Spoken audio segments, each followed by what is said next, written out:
EVO.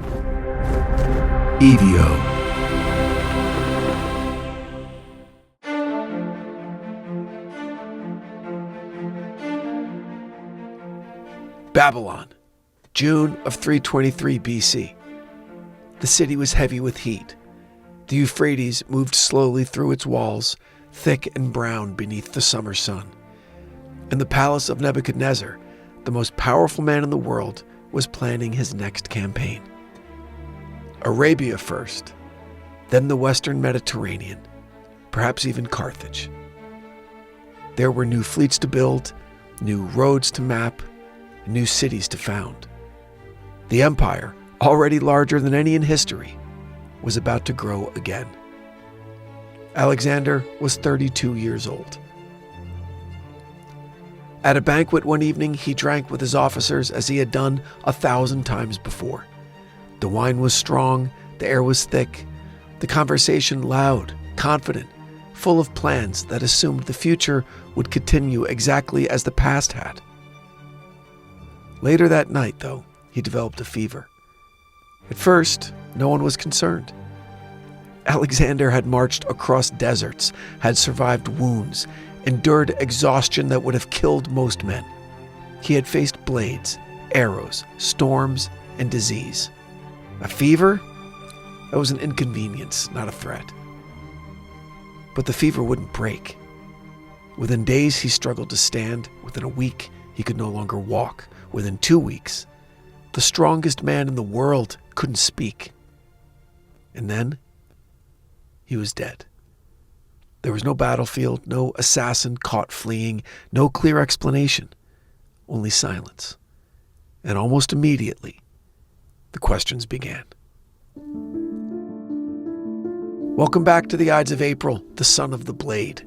This is part 3, the death of the impossible man. In the last episode, we watched Alexander push his army to the edge of the known world, and for the first time, encounter a limit that he couldn't overcome.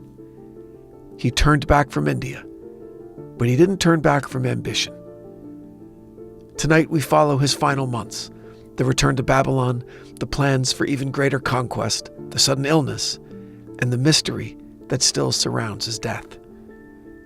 Because when a man rises as high as Alexander did, the question is never just how he died. The question is, who needed him gone? The poet Pindar understood something about the arc of human greatness.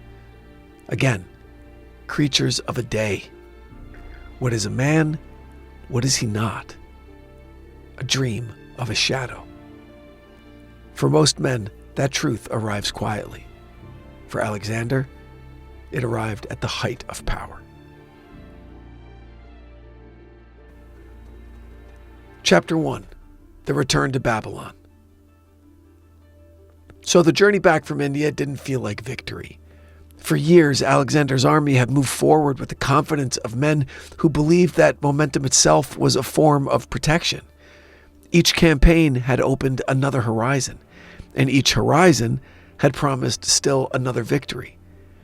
But after the decision at the Hyphasis River, after the army refused to march one step farther east, the direction of the march changed, and with it, the spirit of the expedition. Returning turned out to be harder than advancing. Alexander chose a route that reflected both his ambition and his stubbornness. Rather than retracing the safer paths through fertile regions, he divided his forces and led a large portion across the harsh deserts of Gedrosia, a region so unforgiving that even Persian kings avoided it. And the decision may have been strategic, an attempt to test new routes and secure control over the southern coast. It may also have been something more personal, a refusal to accept that the limits imposed at the Hyphasis marked any true boundary to his will. The desert offered no forgiveness. For days at a time, the horizon dissolved into shimmering heat. Sand stretched in every direction, broken only by low ridges and dry riverbeds where water had once flowed and might again, but not when it was needed. Supply animals collapsed under their loads. Wells proved empty or polluted. Sudden sandstorms virtually erased the landscape, turning day into a choking haze through which men marched blindly, guided only by the movement of those ahead of them. And the army began to shrink. Men fell behind and simply didn't reappear. Horses died where they stood. Wagons were abandoned to lighten the load. Those who survived the crossing emerged months later, gaunt, burned, quiet, the confidence of earlier years worn down by exhaustion and loss. When the surviving columns finally reached the relative safety of Persia's interior, the campaign that had begun with brilliance and speed had become something heavier, a long accumulation of strain carried in bodies that had marched for nearly a decade without the sight of home. Yet if the army felt the weight of the years, Alexander didn't allow himself to slow down. At Susa, he resumed the work that had come to define his later rule, the deliberate merging of Macedonian and Persian power into something new. The empire he governed could not be held together by force alone. It was too vast, too diverse, its peoples too numerous and too distant from one another. If it was to endure, it would require a ruling class that saw itself as part of a shared system rather than as conquerors standing above the conquered. And to that end, he arranged a series of mass marriages between his senior officers and Persian noblewomen, ceremonies conducted with careful ritual and public display. Thousands of soldiers followed their commander's example. Persian youths were recruited and trained in Macedonian military tactics.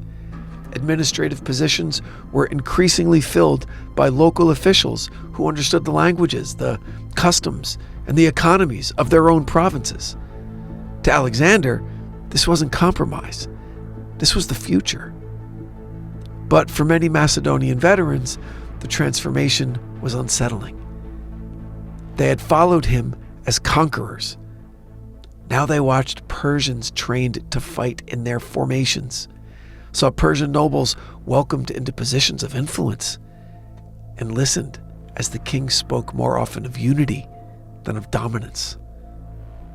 The tension surfaced most clearly at the city of Opis on the Tigris River.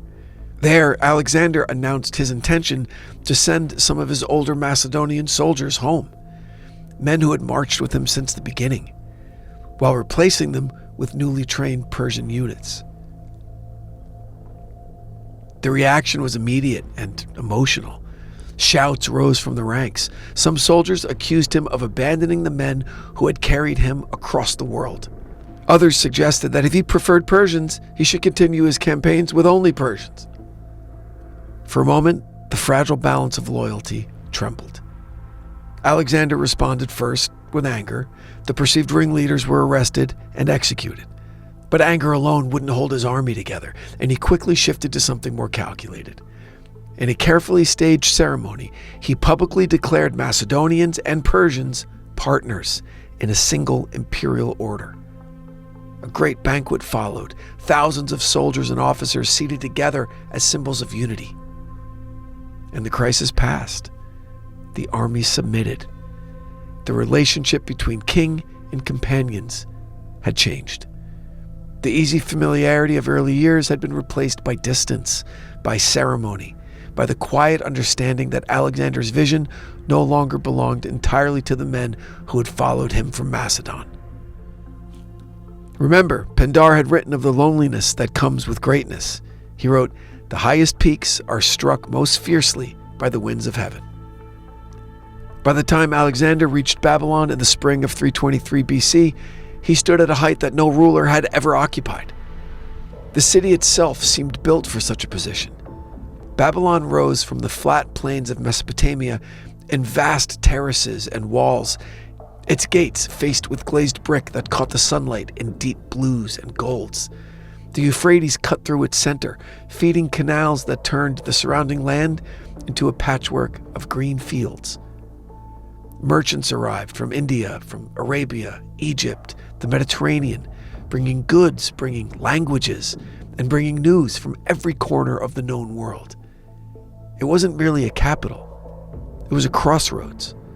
From Babylon, Alexander could govern the empire that he had created, and more importantly, he could expand it. And as stated, plans were already underway. Exploratory fleets were being prepared to chart the coasts of Arabia. Engineers were surveying harbors and shipyards. Recruitment orders went out across the provinces. There were discussions of Western campaigns against Carthage, perhaps even toward the distant lands of Italy. The momentum that had carried him from Macedon to India hadn't diminished. If anything, it had grown. And yet, those closest to him could see the cost of these years. Alexander drank heavily, often for long hours into the night. Old wounds still troubled him.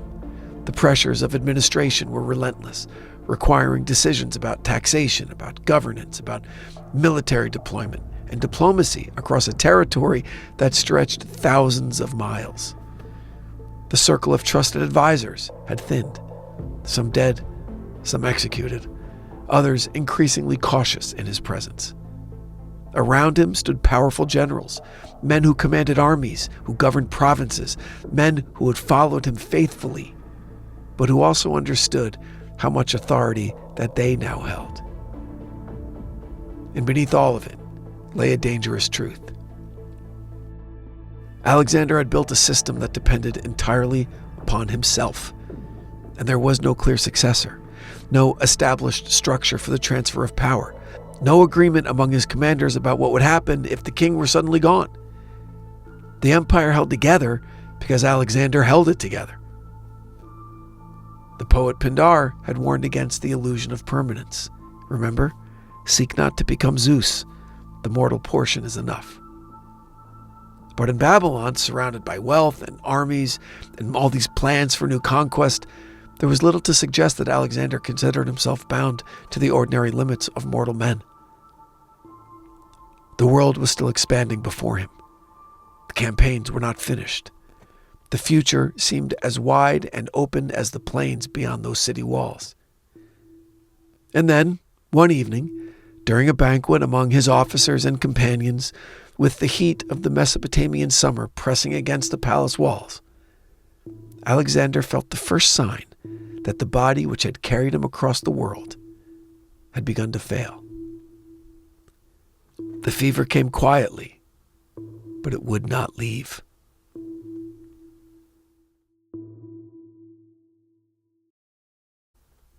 Chapter 2. The Illness.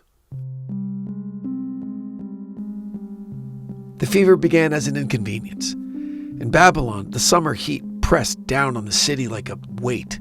The air hung heavy above the river, warm even after sunset, thick with dust and the slow smell of water and vegetation from the canals. Within the palace complex itself, life continued at its usual pace. Councils, inspections, planning sessions, and the long evening banquets that had become a familiar part of Alexander's routine. One of those banquets was held at the house of Medius of Larissa, a companion and officer who moved easily within the king's inner circle. There was drinking, of course, as there always was. Wine mixed with conversation about future campaigns. Arabia first, perhaps, and then farther west. The empire was stable, the army was rebuilding, new ships were under construction. The future still belonged to expansion. At some point during the evening, Alexander complained of a sudden pain after drinking. Some accounts describe it as sharp and immediate. Others mention only the onset of discomfort and heat. What is certain is that by the next day, the fever had actually begun in earnest. Now, at first, no one was alarmed. Alexander had endured worse. He had fought through wounds and exposure and illness during campaigns that stretched from the mountains of Central Asia to the river valleys of India. And fever was common in Mesopotamia, where marshes bred disease and the summer climate weakened even healthy men. Rest, hydration, and time were expected to bring recovery. But the fever still wouldn't break. On the second day, Alexander continued his administrative duties from bed. Orders were issued, officers came and went, plans for military and naval operations were discussed. The machinery of empire didn't pause simply because the king wasn't feeling well. By the third day, walking became difficult.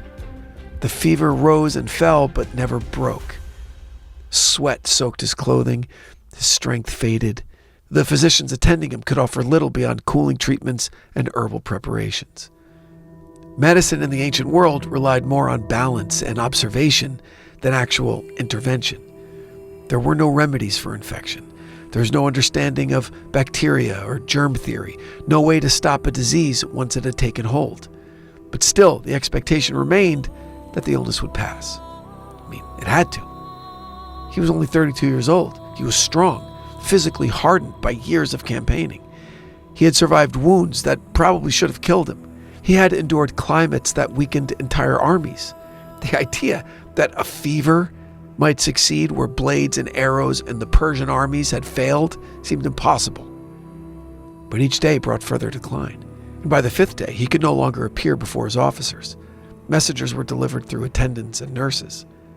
The palace corridors grew quiet, the flow of visitors more cautious, and rumors began to spread, first among servants, then among soldiers stationed nearby. By the 7th day, Alexander could no longer stand on his own. The fever continued to burn steadily. Weakness spread through his body. Some accounts suggest paralysis, other extreme exhaustion. What is clear is that the king, who had ridden at the head of his cavalry only months earlier, now lacked the strength to leave his bed.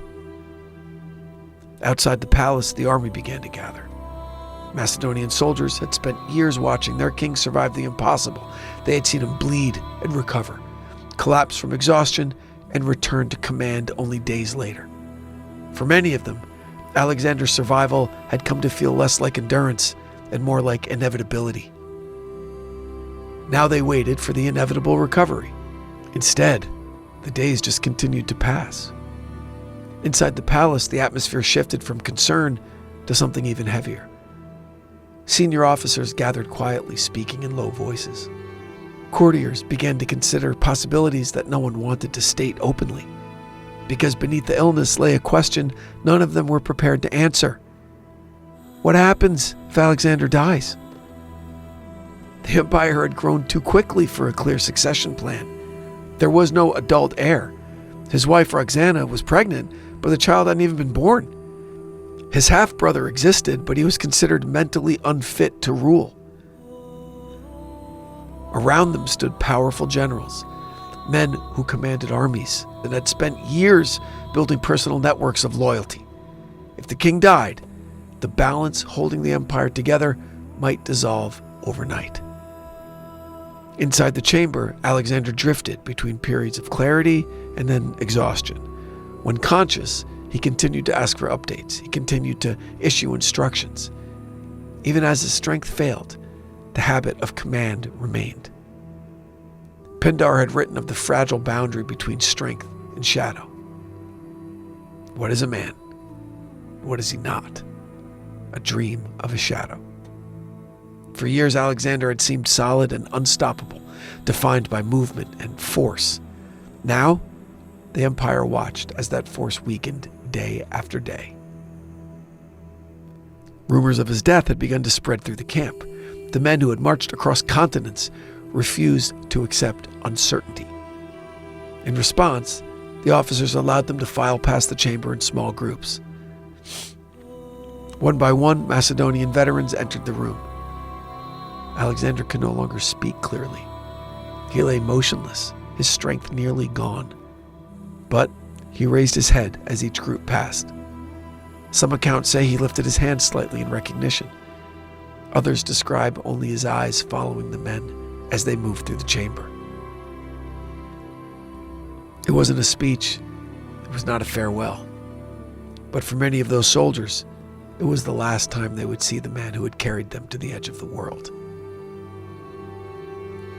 By the 11th day, his ability to speak completely abandoned him. Commanders gathered around his bed and asked the question they feared most. To whom would he leave the empire? Now, according to the most widely accepted account, Alexander answered with a single phrase: to the strongest.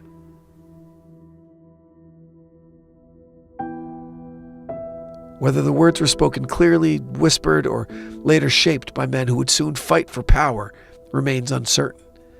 But the meaning intentional or not, was unmistakable. The empire had no structure at all for succession. It would be decided by force. On the 12th day of his illness, in June of 323 BC, Alexander the Great died in Babylon. He was 32 years old. For more than a decade, Alexander had outrun every enemy, every army, every boundary placed before him. In Babylon, the force that finally stopped him did not come from a battlefield. It came from within. And when the strongest man in the world, the most powerful man on the planet, died without a successor, the greatest struggle of his empire was about to begin. There are moments in life when talking to someone, a professional, an objective voice could make all the difference. But for a lot of people, the biggest obstacle isn't deciding to try therapy. It's finding a therapist who actually takes your insurance. That's where Rula comes in. Rula is an online mental health platform that works with over 100 insurance plans, making the average copay about $15 per session. In some cases, it can be even less. It's licensed therapy covered by insurance the way mental health care should be.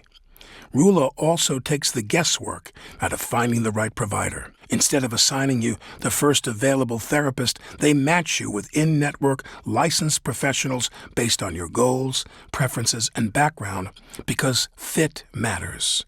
There are no long wait lists, and appointments can be available as soon as tomorrow. Thousands of people are already using Rula to get affordable, high-quality therapy that's actually covered by insurance. Visit Rula.com/Ides to get started. After you sign up, you'll be asked how you heard about them. Please support our show and let them know we sent you. That's Rula.com/Ides. You deserve mental health care that works with you, not against your budget. Our dogs are family, and they deserve food that treats them that way. That's why Ollie makes meals with fresh, human-grade ingredients you can actually recognize. Chicken, beef, carrots, blueberries, spinach, no fillers, no byproducts, just real nutrition slow-cooked to keep your pup healthy and energized. Shinier coats, better digestion, more energy, and with 5 protein-packed flavors like beef with sweet potatoes or turkey with blueberries, your dog may be eating better than you. Every plan is customized to your dog's age, breed, and activity level, and delivered right to your door in perfectly portioned, easy-to-serve packs. Simple, fresh, and made just for them. Now here's how you can try it. Your dog's well-being starts with their food, and that's why Ollie delivers fresh, human-grade food that your dog will love. Head to ollie.com/Ides. Tell them all about your dog and use code IDES to get 60% off your welcome kit when you subscribe today. Plus, they offer a happiness guarantee on the first box, so if you're not completely satisfied, you'll get your money back. That's OLLIE.com/Ides and enter code IDES to get 60% off your first box. Most people can't name every financial account they have or what any of them are really worth. A 401k here, an old brokerage there, a few credit cards, maybe a forgotten savings account. It's a kind of financial fog, and it's costing people money. Monarch cuts through that fog. It's an all-in-one personal finance platform that brings your entire financial life together, cleanly, clearly, and instantly on your laptop or your phone. Link your accounts in minutes, see where your money's actually going, and take control of it. Monarch does the heavy lifting. Smart categorization, powerful visuals, and planning tools trusted by professionals. It's been named Best Budgeting App of 2025 by The Wall Street Journal, Forbes' Best App for Couples, and listed among CNBC's top fintech companies in the world. Don't let financial opportunity slip through the cracks. Use code IDES at monarch.com in your browser for half off your first year. That's 50% off your first year at monarch.com with code IDES. Chapter 3. The Silence After the King.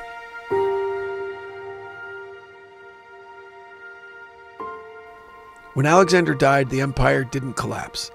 Not immediately. For a brief moment, Babylon held its breath. The palace doors remained closed, guards stood at their posts, messengers moved carefully through corridors where conversations had dropped to whispers. Outside the walls, the enemy waited. Tens of thousands of men who had crossed deserts and mountains under a single command and now found themselves facing a future without it. For years, there had been no question about who decided. Now, there was nothing but questions. The body of the king lay in state, and around it gathered the men who understood better than anyone the scale of what had just happened. Generals who commanded armies, governors who controlled provinces, companions who had ridden beside Alexander since the earliest campaigns, each of them knew the same truth. The empire was not a system. The empire was a personality, and that personality was now gone. Pindar had written of the fragile nature of human greatness. Man is the dream of a shadow, yet when a gleam of God-given glory comes, a bright light rests upon him. For more than a decade, that light had rested on Alexander, but now the shadow remained. The first problem was immediate and brutal in its simplicity. There was no heir. Roxana, Alexander's wife, was pregnant, but the child was yet unborn. His half-brother, Arrhidaeus, again, was alive, but his mental condition made him incapable of ruling independently. No clear will existed, no structure for succession had been established. The empire, stretching from Greece to the Indus, had been held together by momentum and by loyalty to one man, and by the assumption that he would continue to lead. And that assumption ended very quickly, a matter of days, less than 2 weeks.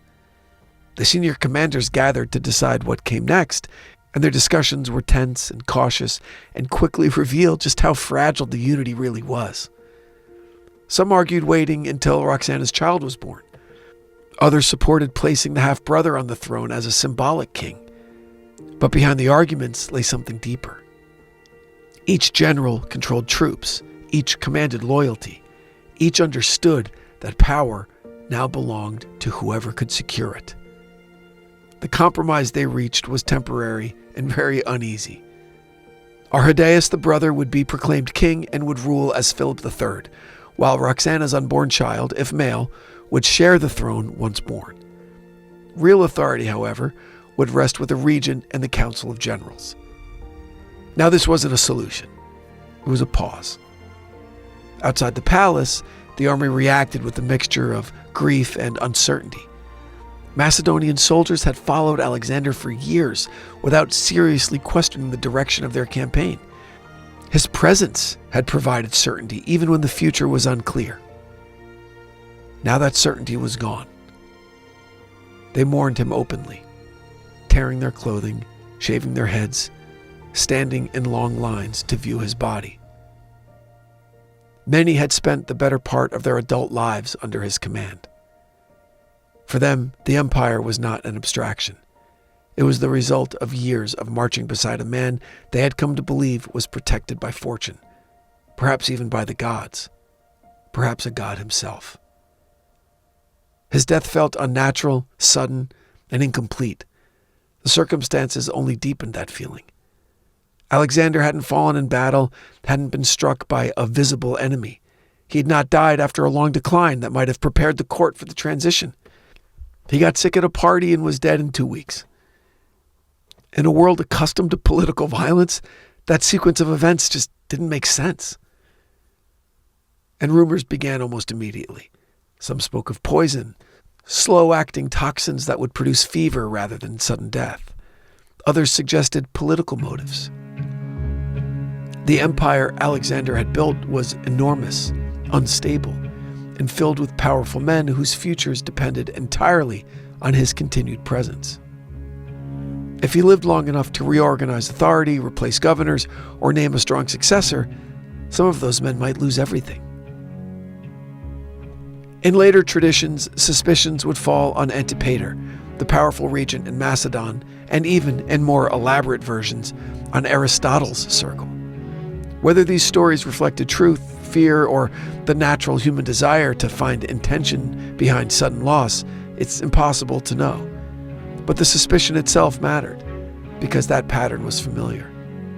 Philip II had died suddenly, struck down by a man from within his own guard. Now his son was dead, not by blade, but under circumstances that left room for doubt. In both cases, the result was the same. Power shifted, violently, unpredictably, and always to the advantage of those who survived the moment. Meanwhile, the empire began to fracture almost at once. The generals who had agreed to cooperate in Babylon quickly began maneuvering for position. Provinces were divided among them as satrapies, but these assignments were less administrative than strategic. Territorial footholds in what many already understood would become a struggle for dominance. And within a few years, that struggle would erupt into full-scale war. The empire that Alexander had conquered would be torn apart, and not by foreign enemies, but by the men who had helped him build it. Pindar had warned that human greatness carries its own ending. Seek not to become Zeus. All things mortal must return to the measure given them. Alexander had outrun that measure for 13 years, but when he finally stopped, the force he had unleashed did not end with him. It multiplied, it spread, and it turned inward. Philip's death unleashed Alexander upon the world. Alexander's death unleashed his generals upon each other. In both cases, the removal of one man did not bring stability. It released something far more dangerous. Alexander the Great conquered the largest empire the ancient world had ever seen. He defeated Persia. He marched to India. He reshaped the political and cultural map of 3 continents. But in the end, his greatest weakness was not an enemy army. It was the absence of a plan for what would happen when he was gone.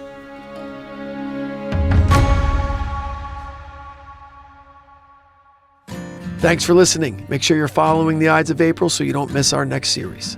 The Ides of April is an EVO production, recorded live at Bel Air Studios in Los Angeles, California. For the Ides of April, I'm your writer and host, Brandon Morgan.